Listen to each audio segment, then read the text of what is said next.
Somos da CarbonFi, o podcast da Carbon Business School, a escola de negócios do mercado de crédito de carbono e finanças regenerativas. Fim. Bom, logo após essa nossa abertura de hoje, é hora de apresentar a missão deste nosso mergulho profundo.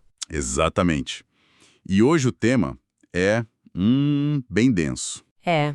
O foco aterrissa diretamente no epicentro da indústria pesada global. Quem acompanha os terminais da Bloomberg ou as atualizações da LM tem visto um padrão claro nas manchetes, né?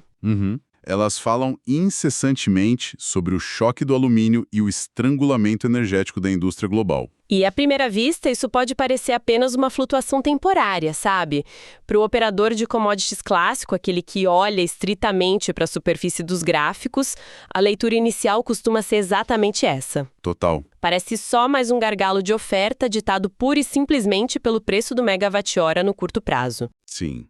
Mas o objetivo da nossa análise hoje é ir além dessa leitura tática, não é? Com certeza. O que as nossas fontes indicam é que estamos presenciando o exato momento de ruptura, aquele ponto em que a termodinâmica, a física implacável da energia, colide de frente com a regulação climática institucional. Certo, vamos desempacotar isso então. Porque a questão central que precisamos investigar hoje é como as gigantes da metalurgia global protegem o seu ROIC, o retorno sobre o capital investido. Perfeito. Tipo, como se mantém a rentabilidade quando a energia que alimenta fornos industriais colossais sofre uma hiperinflação brutal, justo na década em que o mercado financeiro decidiu punir o uso de energia fóssil? O que é fascinante aqui é entender a natureza específica do material que estamos analisando.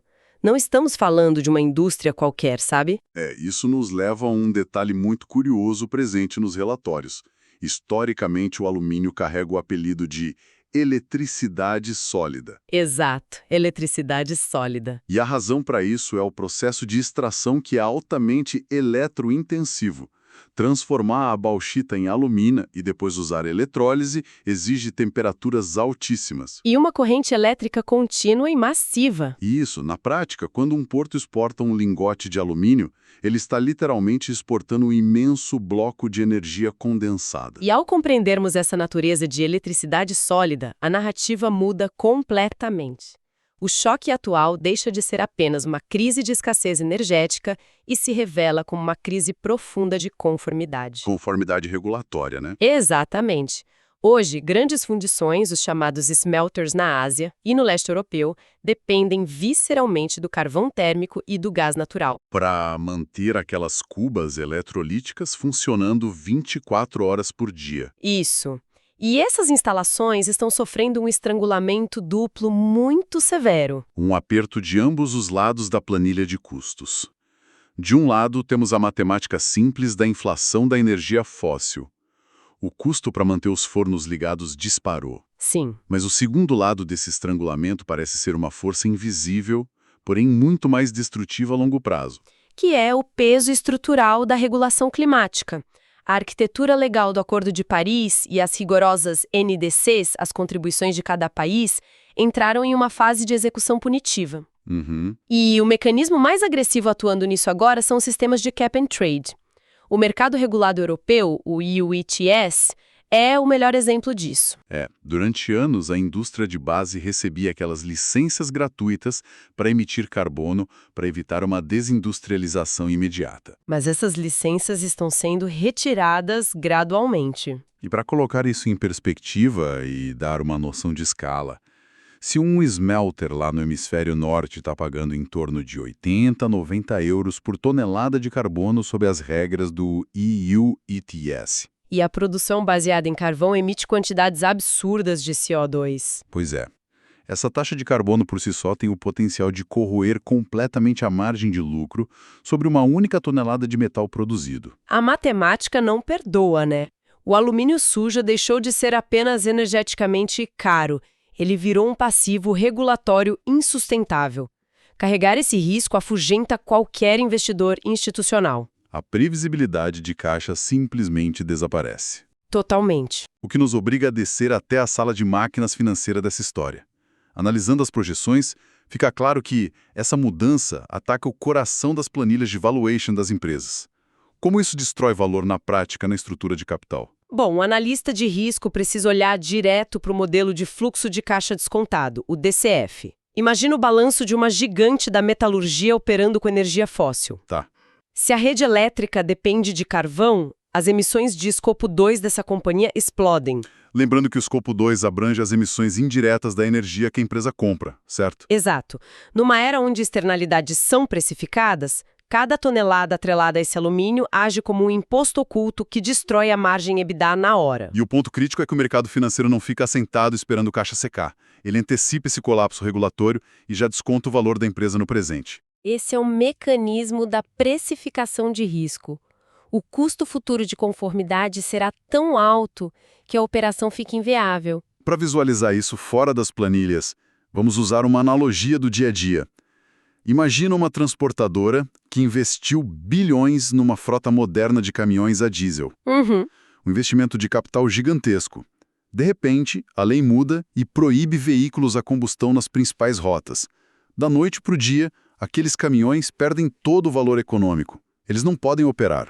Se a empresa não tiver um caixa monumental para comprar caminhões elétricos novos, ela quebra. Exatamente. Essa analogia ilustra certinho o conceito financeiro de ativos encalhados, os stranded assets. O forno da siderúrgica ainda funciona, as engrenagens giram. Mas o ambiente ao redor tornou a operação irracional financeiramente. Instalações multibilionárias perdem a liquidez de uma hora para outra. E a única saída é um capex verde colossal, sabe? Investimentos pesados para migrar para eólica, solar ou hidroelétrica. Mas sem capital barato, isso é quase impossível.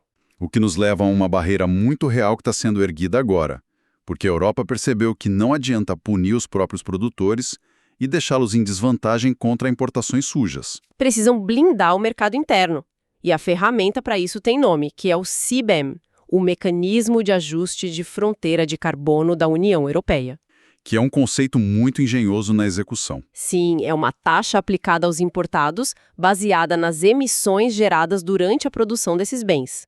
A lógica europeia é que, se eles estão forçando a própria indústria a internalizar o custo do carbono, não vão permitir que um produtor externo inunde os portos com alumínio barato feito a carvão.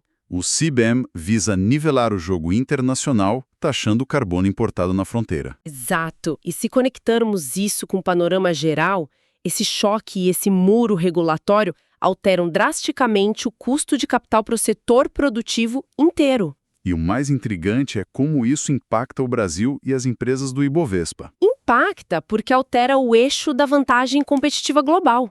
As regiões que dominavam a produção baseada em energia fóssil passam a enfrentar um teto de vidro regulatório. E aí o cenário se inverte, não é? Totalmente. Esse estrangulamento sofrido lá fora funciona como o maior imã de liquidez para a indústria de base e agronegócio brasileiro das últimas décadas. O Brasil tem em abundância o que a Ásia e a Europa buscam com desespero para salvar os balanços. Energia renovável de base a custo competitivo. Isso, a gente tem a capacidade de fornecer a eletricidade sólida sem o passivo do carbono. É uma janela de oportunidade monumental. Mas o prêmio não é entregue de forma automática. O capital internacional exige provas inquestionáveis. E aí entra um obstáculo técnico de governança de dados. Sim, os dados. A CVM, no Brasil, através da Resolução 193, alinhou as regras de transparência aos padrões do ISSB. E na prática, o relato do escopo 1, 2 e 3 virou um imperativo fiduciário inescapável. A opacidade não é mais tolerada de jeito nenhum. Exato. Trazendo exemplos reais do nosso dossiê. Gigantes como a CBA, a Companhia Brasileira de Alumínio, a Vale ou produtores de biomassa estão debaixo desse microscópio. Quando o importador europeu, blindado pelo CBAM, olhar para o nosso alumínio verde, ele vai exigir rastreabilidade ponta a ponta. Uma rastreabilidade que precisa provar cada etapa. Pensa na extração. Tem que provar com dados inalteráveis que a extração da bauxita não gerou desmatamento na origem, para cobrir o escopo 3. E depois provar que o processamento usou energia limpa, para o escopo 2. E se a cadeia brasileira falhar nessa comprovação, a vantagem desmorona. O produto perde a isenção tarifária europeia, cai na malha fina do CBAM e o capital estrangeiro foge. É a diferença brutal entre possuir um potencial geográfico e possuir a certificação técnica para monetizar isso. Sem a infraestrutura de dados para comprovar a origem limpa, a molécula de energia renovável perde valor de prêmio. É um jogo de conformidade baseado em evidências. E aqui é que fica realmente interessante, porque diante dessa pressão gigantesca, a Faria Lima não recuou.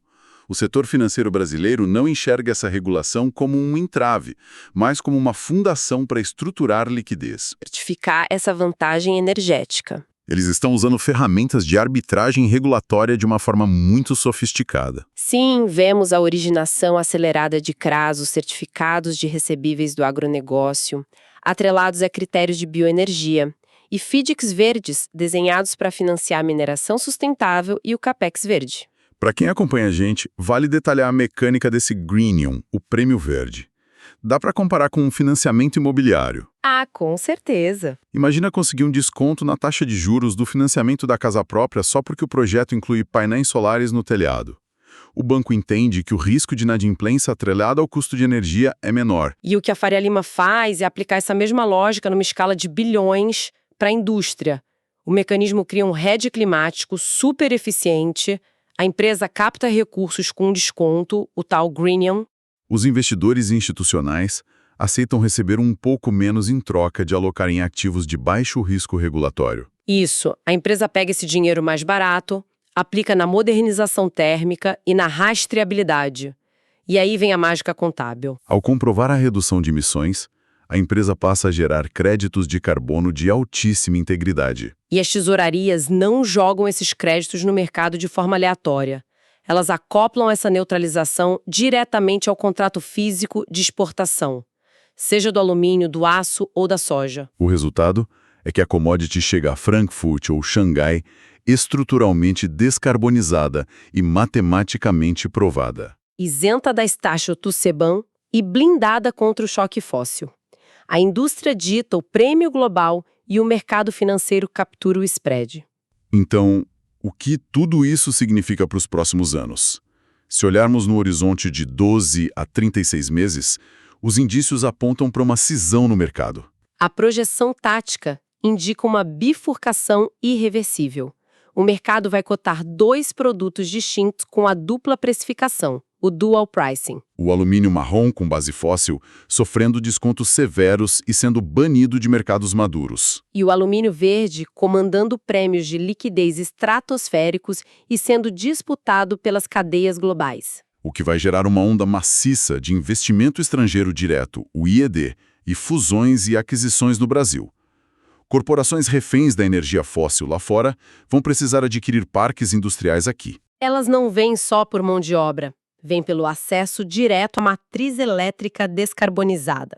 Querem comprar a eletricidade sólida verde na origem. E tudo isso converge para um resumo fiduciário muito claro. Sim, a diretriz lapidar para o C-Level e gestores de patrimônio é que o custo da energia se fundiu irrevogavelmente com o custo do carbono. São a mesma coisa agora. A corporação que achar que pode depender de energia fóssil vai enfrentar a extinção do seu valuation. O mercado vai parar de financiar quem não estiver em conformidade. É a engenharia financeira permitindo a adequação física. O que reforça a urgência deste nosso mergulho profundo. Auditar as matrizes energéticas, rastrear o escopo 3 não é mais adorno de relatório de sustentabilidade. É sobrevivência comercial. Sem os dados de integridade verde, as portas do comércio global se fecham. Eletricidade sólida forçou uma dupla precificação global e ditou novas regras? Quais outros materiais serão os próximos, não é? Exatamente. Quais outros materiais banais do nosso dia a dia serão os próximos a terem as cadeias viradas de cabeça para baixo pela matemática inflexível de 1 tonelada de carbono? Estaremos caminhando para um mundo onde absolutamente tudo, do aço ao celular nos nossos bolsos, terá 2 preços na prateleira global? Fica a reflexão. E para mais conteúdo sobre o mercado de crédito de carbono, siga a CarbonFi para se manter sempre atualizado.